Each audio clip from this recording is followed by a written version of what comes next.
Kata Nabi SAW, sesungguhnya Allah akan menyiapkan mimbar di hari kiamat, mimbar yang penuh dengan cahaya, sampai para nabi-nabi dan para syuhada cemburu melihat mimbar itu.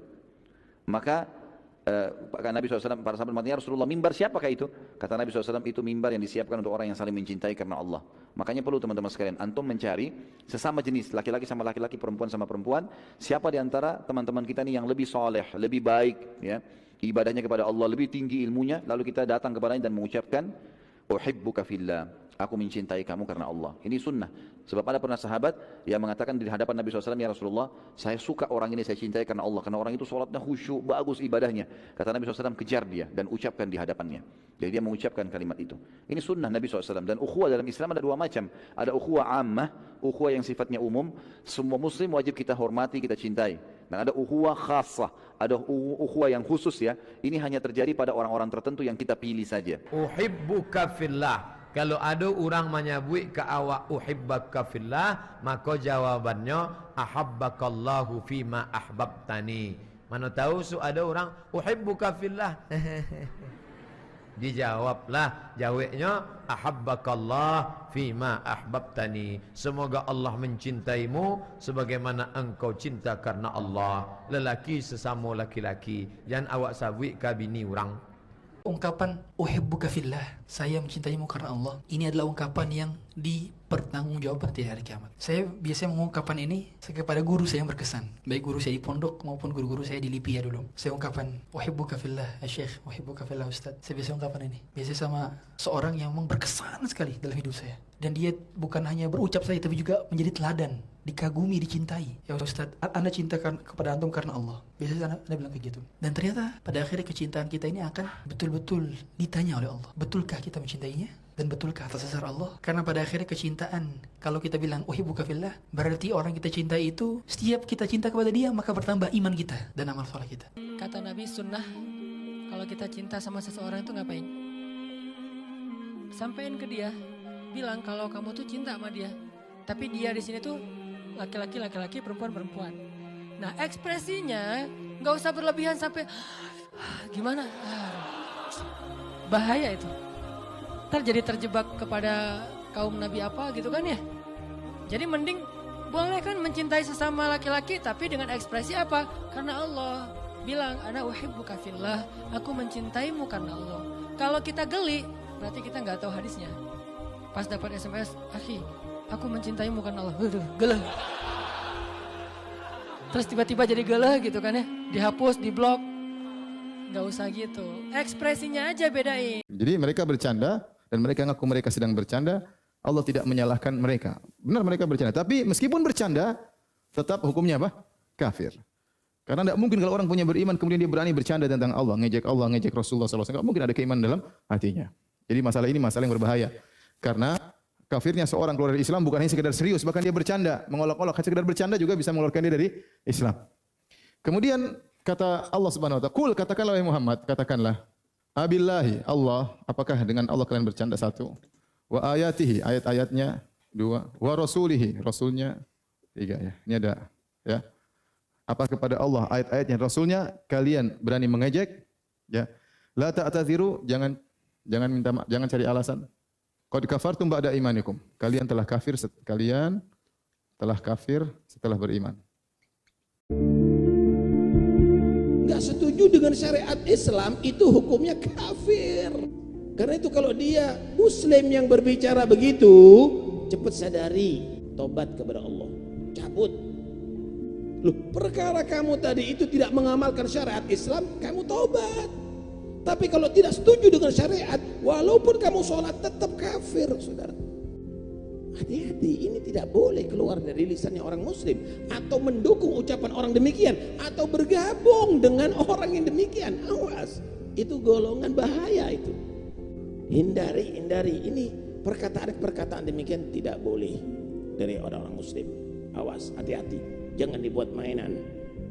Banyak orang melesat dari Islam, keluar daripada Islam, murtad, hukumnya kafir, masuk ke neraka karena satu kalimat. Lalu bagaimana hukumnya membenci orang soleh selain Nabi dan sahabat? Ada dua tingkatan. Pertama, tingkatan kufur. Kalau dia membenci orang soleh disebabkan kesolehan mereka, atau disebabkan ajaran agama yang mereka amalkan. Pada hakikatnya yang dia benci adalah ajaran agamanya, maka ini kufur. Membenci satu ajaran Islam adalah kekufuran. Begitu pula, tidak cinta sama sekali, walaupun nggak benci, juga kufur. Tapi, kalau ada orang lebih suka, lebih cinta memperturutkan hawa nafsunya daripada mengikuti syariat, maka itu adalah dosa besar. Tidak sampai kufur. Namun jika di hatinya sama sekali nggak ada cinta kepada agama Allah, maka dia kafir. Dan lebih parah lagi kalau di hatinya ada kebencian terhadap satu saja ajaran Allah. Kemudian dia benci seseorang karena mengamalkan ajaran itu, maka dia kafir. Apapun ajaran itu. Allah tegaskan di surat Muhammad ayat ke-9. Dzalika bi annahum karihu ma anzalallah fa ahbata a'malahum. Yang demikian itu, yaitu mereka menjadi kafir karena mereka membenci ajaran yang Allah turunkan, maka Allah hapuskan seluruh amalan mereka. Enggak ada gunanya dia sholat, enggak ada gunanya dia puasa, enggak ada gunanya dia berzakat. Kalau misalkan dia benci satu saja ajaran Islam, apapun ajaran itu. Misalkan dia benci sunnah berjenggot. Walaupun dia berjenggot, nggak ada gunanya. Atau dia seorang wanita, dia benci syariat berhijab. Walaupun dia berhijab, nggak ada gunanya. Karena membenci syariat adalah kekufuran. Bahkan sekedar dia nggak cinta sama sekali, namun dia tidak benci, itu sudah kufur. Itu sudah kufur, apalagi dia benci. Pernyataan-pernyataan yang tertulis di Facebook, pernyataan yang tertulis di WhatsApp, yang tertulis di Twitter, itu bisa melambangkan atau menyamai hukum ucapan sebagaimana yang disampaikan dalam materi kita hari ini. Sebab para ulama dalam kaidah fikih mengatakan al-kitabatu kan-nutq, bahwa tulisan itu dapat sama hukumnya dengan ucapan. Ketika seseorang menulis dalam sosial media melecehkan syariat Allah Subhanahu wa taala padahal dia seorang muslim, hati-hati, itu sama dengan ucapan yang keluar lewat lisannya. Apa yang dia tulis dengan tangannya, itu sama hukumnya dengan ucapan yang terlontar lewat lisannya. Dan ketika dia seorang muslim, ujaran-ujaran kebencian seperti ini terhadap syariat Allah Subhanahu wa taala dapat membatalkan keislamannya di sisi Allah Subhanahu wa taala. Kufrun i'tiqadi, kekafiran. Kenapa? Karena ada keyakinan yang rusak di sisi Allah Subhanahu wa taala. Dan masih banyak yang lain. Syariat-syariat Allah, apa yang didatangkan dengannya Rasulullah Muhammad sallallahu alaihi wasallam yang dicontohkan oleh Rasul, sebagai contoh saja laki-laki yang berjenggot, celana cingkrang yang saat ini lagi marak. Ketika ada yang membenci hal tersebut, disimpan di dalam hatinya, tidak mampu keluar lewat lisannya, masih tidak mampu tertulis lewat tangannya. Hati-hati. Sebab ini bisa masuk dalam kategori kufrun i'tiqadi. Man abghada syai'an bima ja'a bihi Rasulullah sallallahu alaihi wasallam walau amila bihi faqad kafar. Seseorang yang mungkin saja berhijab, berjilbab, seseorang yang mungkin saja menutupi auratnya, tetapi pada saat yang bersamaan dia membenci syariat Allah Subhanahu wa taala, maka kebencian ini bisa menyebabkan dia kafir. Kebencian ini bisa menyebabkan Islamnya dibatalkan oleh Allah Subhanahu wa taala. Dan masih banyak hal lain yang merupakan contoh-contoh yang dapat kita ketahui, dapat kita lihat, kita dengarkan dalam kehidupan kita saat ini. Yang pertama adalah kufrun i'tiqadi. Keyakinan, kekafiran yang disebabkan karena keyakinan yang rusak terhadap syariat Allah Subhanahu wa taala. Yang kedua, an-nifaq. Orang muslim mengaku beriman, telah mengucapkan 2 kalimat syahadat, namanya adalah nama-nama muslim, tetapi di dalam hatinya memendam kebencian terhadap syariat Allah Subhanahu wa taala walaupun dia mengamalkannya. Dia adalah orang-orang munafik. Orang munafik adalah orang-orang yang hidup di zaman Rasulullah sallallahu alaihi wasallam, mengucapkan 2 kalimat syahadat, Mereka salat sebagaimana kaum muslimin salat. Mereka berpuasa sebagaimana kaum muslimin berpuasa. Mereka berjihad sebagaimana kaum muslimin berjihad. Mereka bersedekah sebagaimana kaum muslimin bersedekah. Tetapi di dalam hatinya ada kebencian yang luar biasa dipendam terhadap Rasulullah, terhadap ajaran-ajaran Rasulullah sallallahu alaihi wasallam. Maka pada hari ini, apabila ada orang-orang yang beriman kepada Allah Subhanahu wa taala, yang mengaku beriman, tetapi pada saat yang bersamaan dia memendam kebencian terhadap syariat Allah Subhanahu wa taala, walaupun dia mengamalkannya, maka dia masuk dalam kategori orang-orang munafik, dan ini juga dapat membatalkan keislamannya di sisi Allah Subhanahu wa taala. Saya mendapati kalau misalkan ada orang yang masih memilih-milih syariat itu karena biasanya belum tahu. Dan orang yang belum tahu ketika jahil itu sangat berpotensi besar untuk masuk pada kelompok kemunafikan. Munafik apa? Muqallid, dia ikut-ikutan asalnya. Tapi kalau lama-lama ya bisa menjadi dai-nya. Dai kemunafikan itu untuk mempropagandakan kemunafikan itu. Saya pernah kok kajian aja pernah Pak dapetin orang yang saya doakan semoga beliau dapatkan kebaikan. Yaitu ketika waktu kajian saya membahas tentang masalah makanan, mungkin ada sampaikan. Makan Pak. Makan itu adabnya. Itu kitab Riyadhus Shalihin. Dulu ketika saya masih tinggal di Pamulang. Masuk ke pembahasan jilid yang kedua. Membahas tentang makan, adabnya makan itu apa, tidak boleh bersandar, kemudian yang lainnya. Dan salah satunya adalah mengusap jari telunjuk. Itu kan termasuk syariatnya Allah. Mengusap menjilat jari jemari ketika habis makan. Ada salah satu bapak-bapak itu. Kemudian tidak setuju dia, marah-marah beliau, insyaallah. Ini saya ngaji pagi-pagi kok bahas masalah menjilat jari jemari. Emang nggak ada tema yang lebih penting apa Ustaz gitu? Loh, tema yang lain sudah Pak. Ini kajian kitab ya, kajian kitab berdasarkan kitab lah. Namanya kajian kitab. Masalah-masalah yang Bapak pinginkan, masalah ridho, ikhlas, zuhud, atau masalah yang lebih penting yang lainnya, sudah kita bahas dalam masalah kitab yang pertama, yang Bapak mungkin belum datang. Intinya kemudian beliau mengatakan, saya jijik pokoknya lihat syariat itu, Masya Allah Pak. Saya bilang syariat tidak membutuhkan persetujuan Bapak. Saya bilang, mau jijik atau tidak setuju? Ya hadisnya Sahih Bukhari Muslim. Oh Bapak mau jijik atau tidak jijik terus mau apa? Saya bilang, ya Pak kalau Bapak mengatakan jijik itu ya Bapak seakan-akan menuduh Rasulullah itu menjijikkan. Kan tadi saya sudah sampaikan, kalau menjilat itu ada caranya, ada adabnya supaya terlihat ma'ruf. Bagaimana itu? Ya menjilatnya mungkin ditutup supaya kemudian tidak terlalu demonstratif, kan gitu. Enggak usah enggak usah gitu juga. Terus kemudian sebelum pergi saya bicara, Pak, saya bacakan satu ayat Pak, moga-moga bermanfaat bagi saya dan Bapak. Ya ayyuhalladzina amanu la tarfa'u aswatakum fawqa sautin nabi wa la tajharu lahu bil qawli kajari ba'dikum li ba'din an tahbata a'malukum wa antum la tash'urun. Wahai orang yang beriman, jangan mengangkat suaramu lebih tinggi daripada suaranya Rasulullah. Kalau kamu tetap masih meninggikan suaramu lebih tinggi daripada suaranya Rasulullah, maka terhapus amal kebaikanmu sedangkan kamu tidak merasa. Pak, secara zahir ayat ini menunjukkan kepada kita kalau ngomong keras, padahal kita bisa lembut kepada Nabi, ngomong yang keras saja itu bisa menghapuskan amal Pak, apalagi milih-milih syariatnya Rasul. Duduklah Pak, duduk saya bilang. Tapi beliau tidak mau, pergi beliau. Saya harus ngomong sama jamaah, apa sih yang dijijikkan dari menjilat jari jemari itu? Itu kan tangan kita sendiri, kecuali tangan orang lain. Saya jilat ini. Oh, tangan sendiri kok jijik.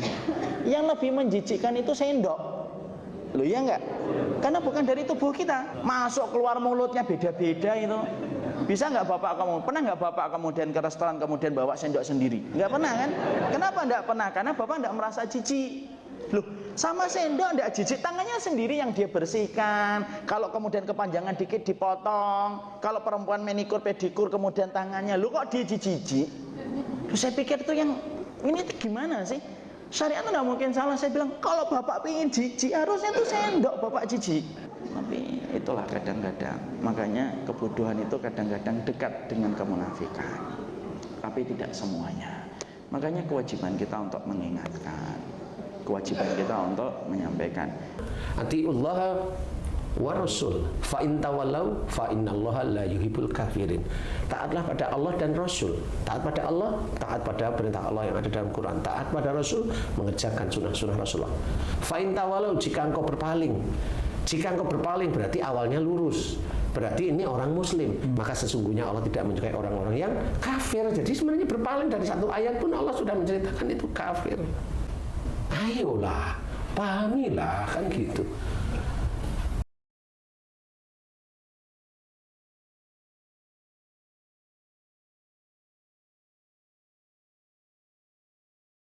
Ada syahwat, ada cinta, ada syariat. Di saat bergabung antara syahwat, cinta dan syariat, indah. Orang bisa mencintai tanpa syahwat sekalipun, cinta ibu dan anak, ya kan? Tapi ada syariat di dalamnya.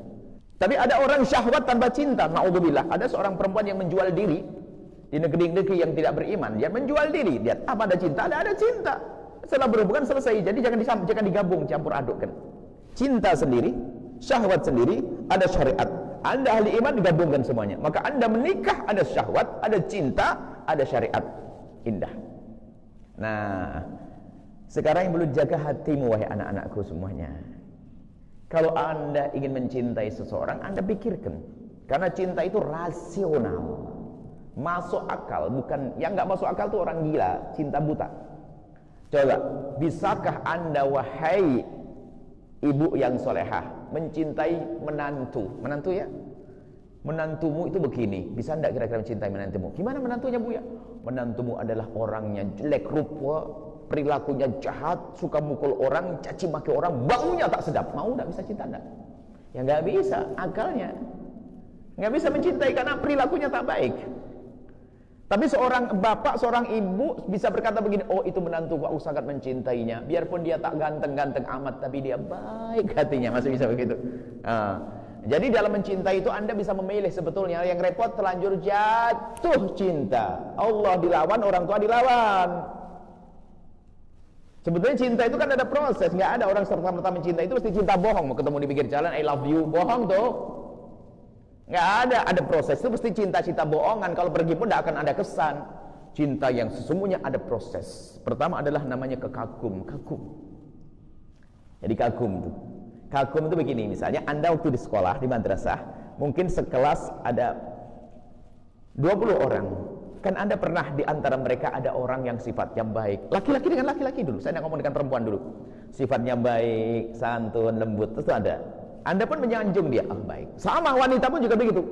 Perempuan ada di antara 20 perempuan, Anda pasti melihat di antara mereka yang membuat Anda kagum. Masya Allah dia, orang yang sabar, baik dengan ibunya, baik dengan orang tuanya, baik dengan, ada kekaguman. Nah, di sini ada kekaguman. Kagum ini mungkin dari sekelas kagum 5 orang, mengagumkan akhlak sifatnya.